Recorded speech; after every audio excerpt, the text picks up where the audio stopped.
We welcome everybody tuning in today because today is about to be one of the more epic combat battles in this year. A rematch between none other than Dustin Poirier versus Conor McGregor.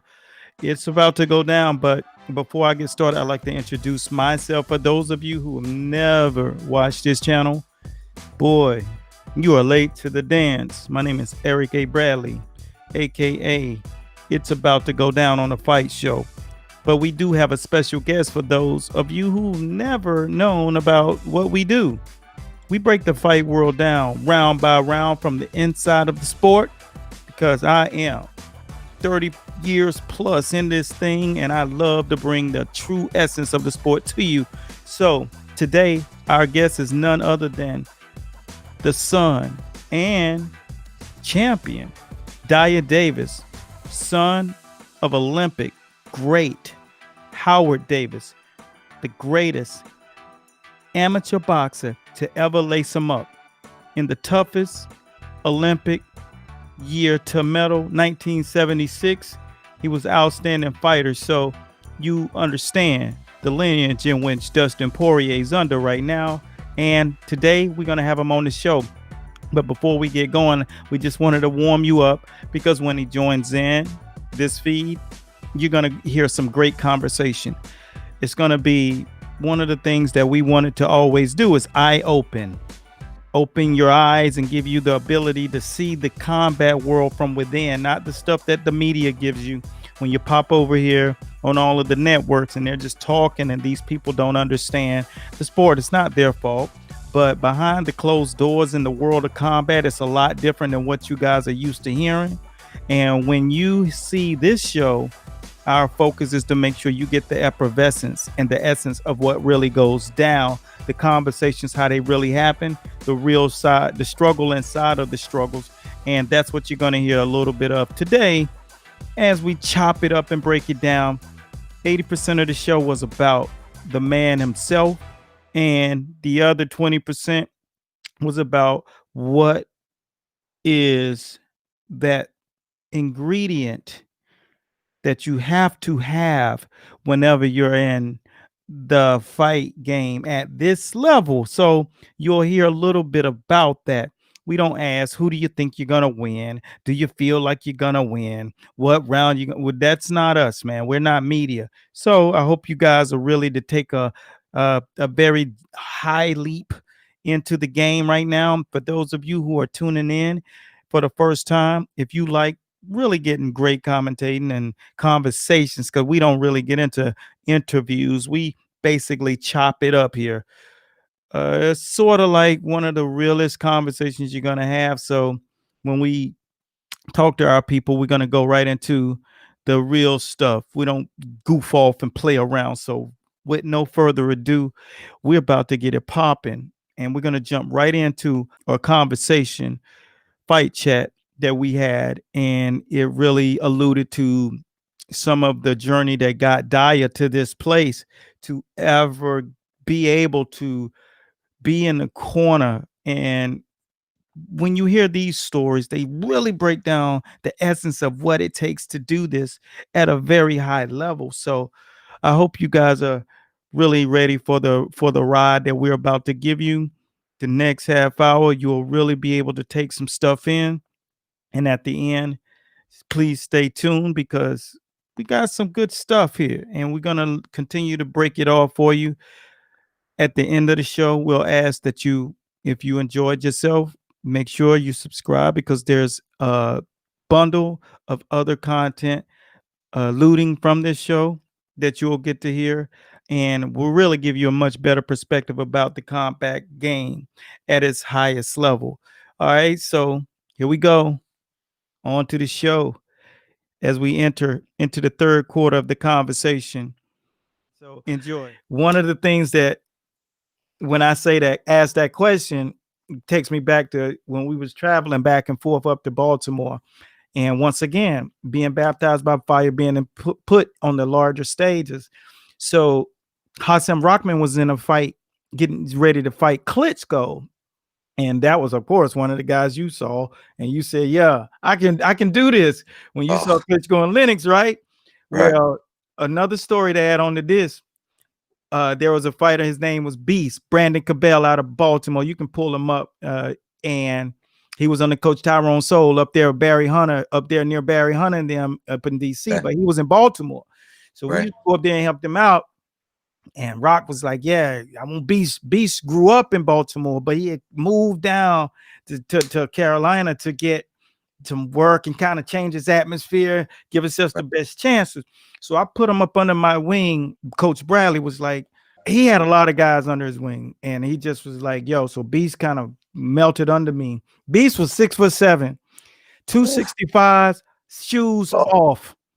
He could go 15 rounds, leave the gym, combat boots on, and do 15 miles. True story. I got it on video. I videoed everything for the history books.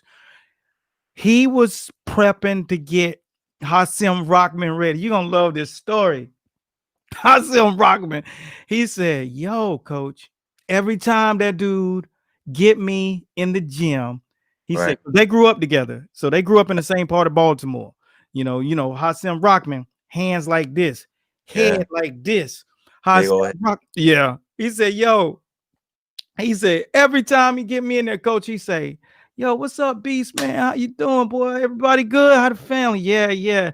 He said, "The bell ring." He said, boom, every time. He said, "Yo," he tried to detach my head. He Oh man. pulled my guard down with all Oh, that nice talk. that's family. Yeah. Trying to help it, right? Yo, he was like, "Yo," he said, "Coach." I said, "Look, man, I'm gonna tell you what to do. Soon as he start talking to you, just ice grill him, be wrapping your hands and just be getting your stuff ready. And Right. then just be like, yeah." I was like, "Yo, so what's good with you?" I said, "Always return the conversation with the first thought in mind. Be first." And I told him a lot of different wrinkles, which he loved that. He loved it. He'd been taught how to box. Coach Right. Tyrone Soul couldn't have taught him better how to be a pure boxer. Hands up at all times, long, steady jab. Six Mm. foot seven. He was bigger than Klitschko. He Yeah. was like, yo, shoulders broad, crazy. I mean, insane, just a freak of nature. He was 8-2 at the current 8-1. And he'd only lost because, like, at the very first fight or second fight, he lost the decision. 4-round fight, that can happen. But Right. Right. Coach Soul got him in the boom, got him just nice. And he came and I said, "Look, we're gonna teach you some different things. So just add some wrinkles because you're Mm-hmm. fighting professional fighters." And he didn't Mm-hmm. have an extensive amateur career either. So he got in there, man, and he Right. felt confident. He said, Uh, "Yeah, the only thing he does though, he always pull my guards down." And look, I'm gonna tell you, and this kind of experience because I know your dad unleashed the chain every once in a while to let you go and bite. mm-hmm. Yo, I was running late to get there. We was in traffic on 395 going to Right. Baltimore. Got there. When I got there, man, they was knuckled. I mean, it was like, rah, rah. I mean, all you could hear the grunts. And I was like, ugh. And I walked in and he looked over and he tilted his head and they had one more round to go. Man, he was body head, rah, rah. And we had just worked the body head back to the Right. body left hook. Right. Man, that four rounds of this. 4 rounds. The bell run Beast was like, "Next." Like, yo, he was like, Next. he walked over to Beast. He took the mouthpiece out. He's like, "Damn, Beast, you tried to get me." He was like, "Nah, man." And they got that Baltimore accent. So he's like, "Nah, dude. No, oh, man, I won't go let you get me." Yo, man, I was so proud of him, man. He Yeah. Rock was in such a good shape. I mean, he was in the gym working, man. And we was in the ESPN zone with Larry Merchant, Jim Lampley. Cats was wilding out. He had a wild crew of dudes surrounding him. So after that same, like the day after that next day, so it was like a day and a half later. Right. Here Right. goes here goes the call. Dyah. Guess what happened? What? Klitschko pulls out. Oh. He had spies and he saw that Rock was getting work, like Right. Right. real work, his knee, and he retired the first time. Vitaly Klitschko, that is. True story, man. And you Right. can't make it Wow. up. No, the 24/7, the countdown series had already came out. I mean, So it this was a week away, like a week. or after the fight with Lennox. It was right after. Right It was after. Okay. right after. Like that was like 2006. He fought Lennox. First, No, it was first 2007. fight. It was the very next opportunity to fight. Okay. I think. Yeah, yeah. And Lennox, of course, Lennox said, "Yeah, I'm good with this. I'm out of here." You know what I'm Yeah. saying? And it was smart because you ain't got nothing else to prove.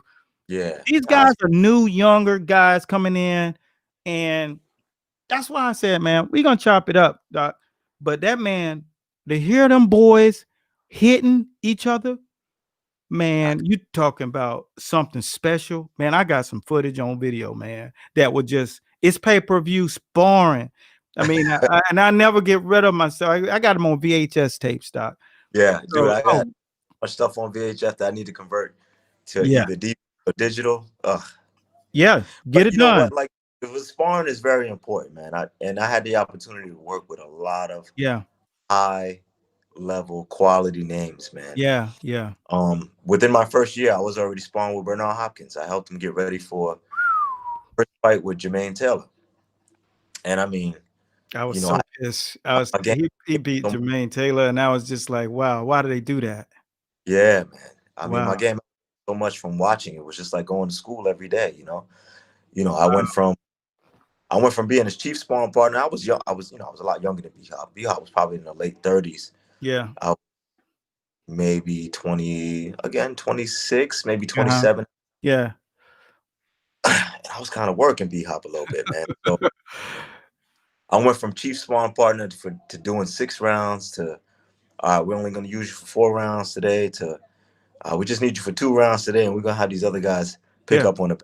Yeah. But it was an amazing experience. So, even when I do my couple of rounds and I go out and I sit out, it was like university for me. I'm watching him work with other dudes, Ooh, shoulder rolling and slipping and countering. I'm like, man, beautiful magic, ain't it? so crafty. So great. And Such a great technician, and was able amazing to not get emotional in the ring. And I always said this, Dyah, that too. people Bowie Fisher, Bowie Fisher uh, was God brilliant. bless his soul. He was there at the Yeah, time. he was the I man. seen Richard, God bless his soul. He was also there at the time. Not some The knowledge that guys were just spitting out, man. I'm just looking. lineage. Wow. That lineage, man. And then isn't it funny when you hear those phrases and that conversation that you never heard before, the stuff that they talking about you should be doing, and Mm, just you're hearing stuff from the first time. Now, that's the thing about me. When I hear some things and I hear some about techniques and wrinkles, man, I gotta put my student hat on.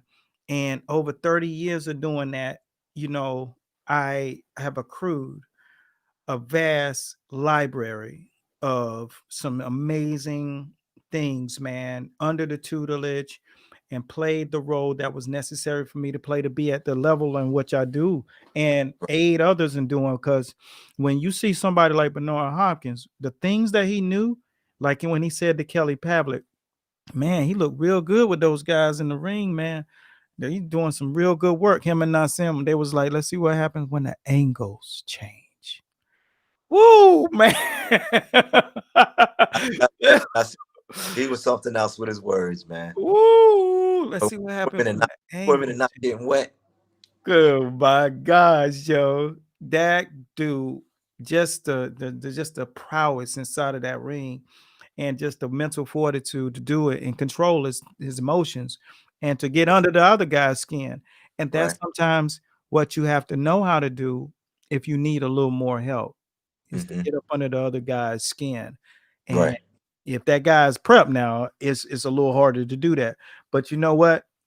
As I thought about this, I see your father being the outstanding Olympian in his career, which is, man, it's so many. It's only a handful of dudes that got that. That's a thing that you can never change. The Right. history books, that means you're in American soil, in the Right. best country where boxing is Bible.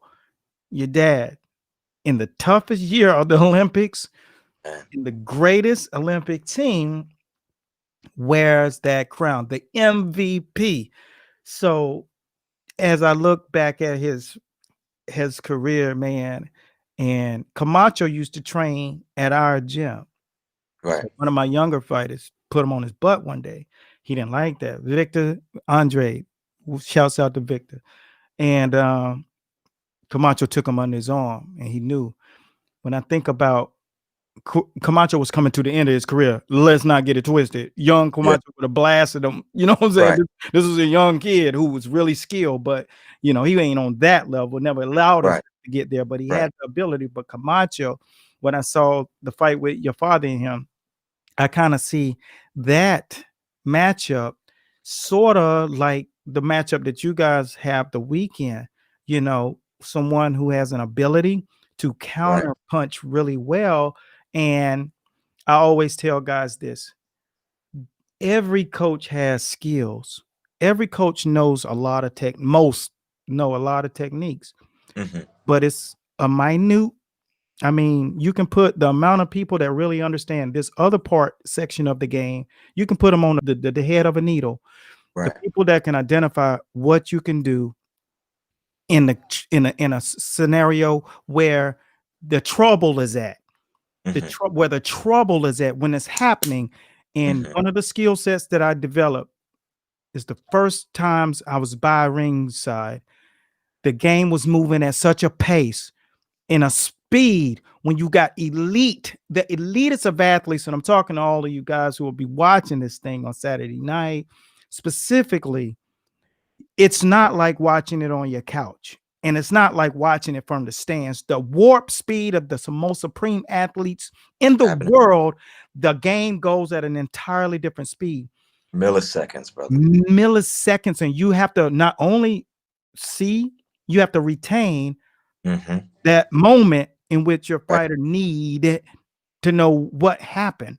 Especially sometimes they get clipped and it happened in a combination of punches and it might not even be angled at you. How do you adapt? How do you make that adjustment? What do you tell your guy? How do you tell him? Not what, how? How is his Right. brain able to receive it? So I became what they call the whisperer, understanding the tone in which you got to talk this time, this Hmm. round, not Hmm. how you do it all the time. And that's a Right. skill that you can't really teach. So how to simplify things when he gets to a point where you can explain it to the fighter. And I'm sure your dad talked to you because he was in such a circle of killers that he understood once he was able to be a fighter, that he understood another wrinkle was to be able to speak to your fighter Hmm. as a trainer. And sometimes when elite fighters go from amateur to pros, they don't have that necessary voice to aid them because they know what to do when they hear it. Or if they were in the situation, but Yes, sometimes you can't express it like it you needs to be said. can't. And that's Right. a hard thing. Your coaches in the corner, and I know you watch when you watch any event, you're like, he's saying you got to throw more punches or lead with the jab. But how? Right. How is my jab going to be probing? Am I shooting him with the shotgun? I mean, Right. how do I need to deliver this? And this is a key thing that people don't understand when you're fighting against elite athletes, killers, or Hmm. stylistic matchups. You got to be able to. So when I look at the Camacho fighting your dad, I see a guy who has good hands and ability, in a guy like Conor, who is a good counter puncher and can lead, but is a natural. Floyd is a Right. natural counter puncher. The thing you got to always remember whenever you're fighting a guy who sets bait is you got to be first in setting the traps. That does Hmm. not always mean be first throwing the punch. Right. Not This is key. You never allow him to have calmness. That's where they permeate. So You you want always have to don't worry about connect percentage. You just keep something going. You I'm in don't the even be space. I'm just yeah. And I know you are from a lineage, so thinking. the people don't understand how important that is.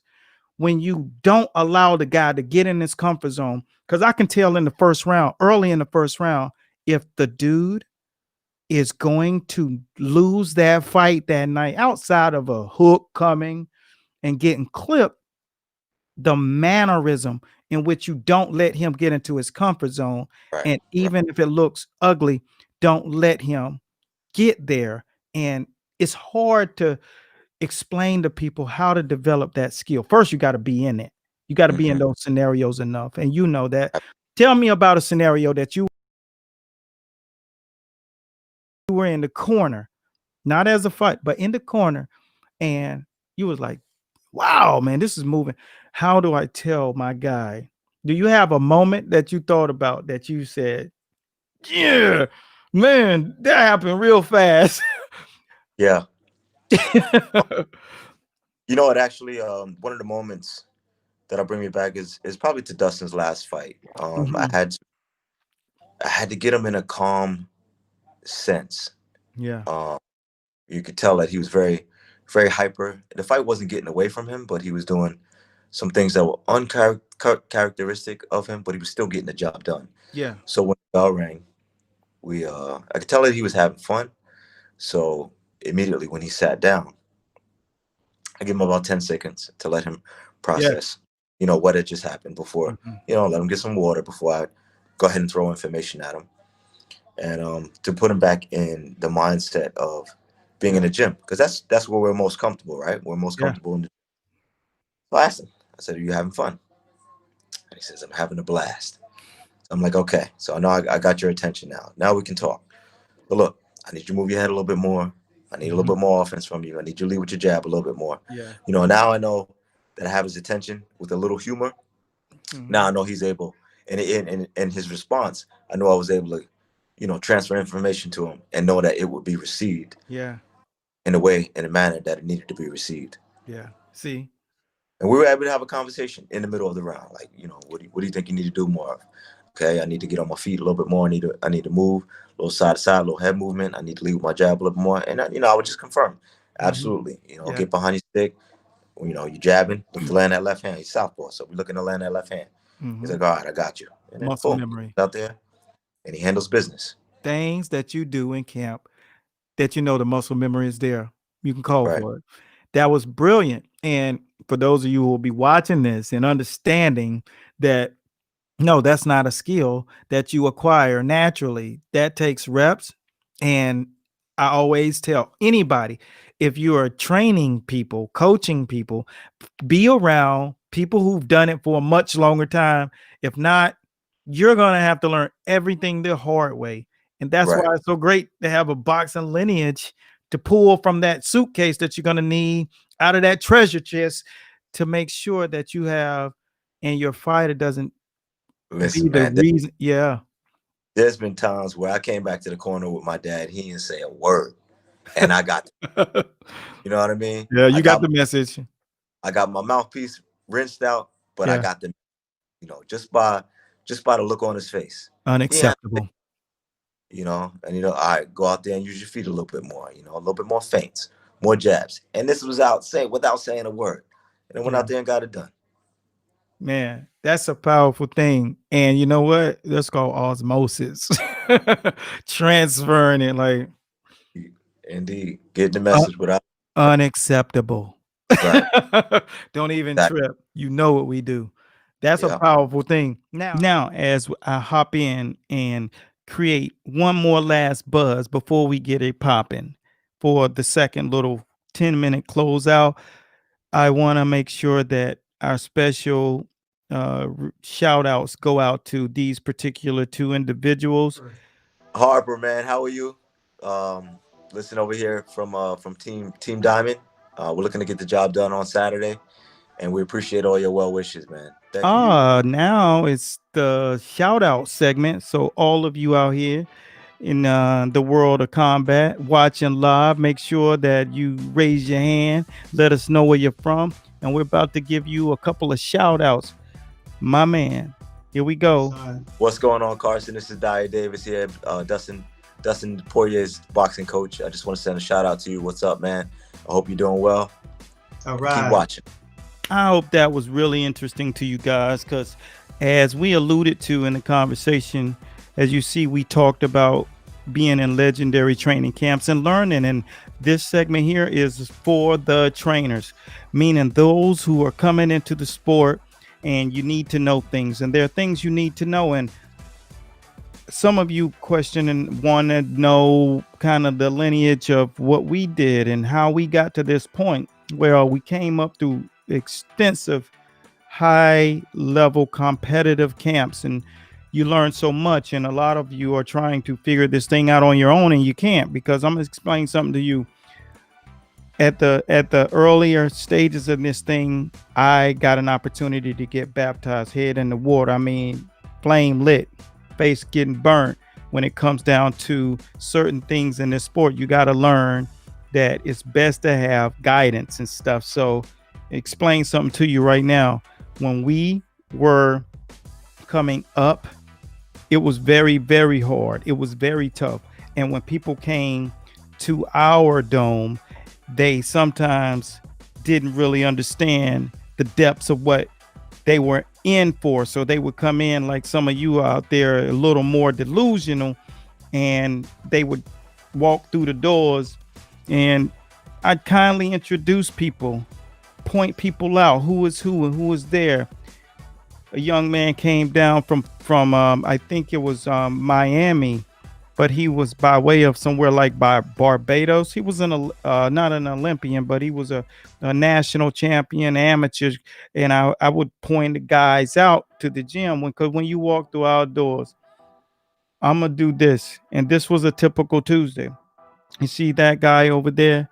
That dude's been the fastest running man for the last 2 decades.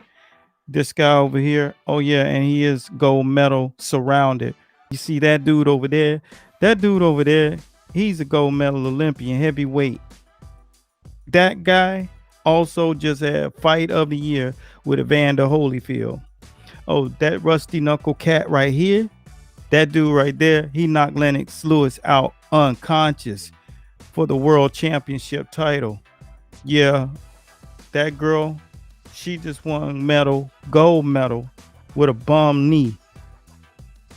That cat over there is the top ranked amateur in the entire world.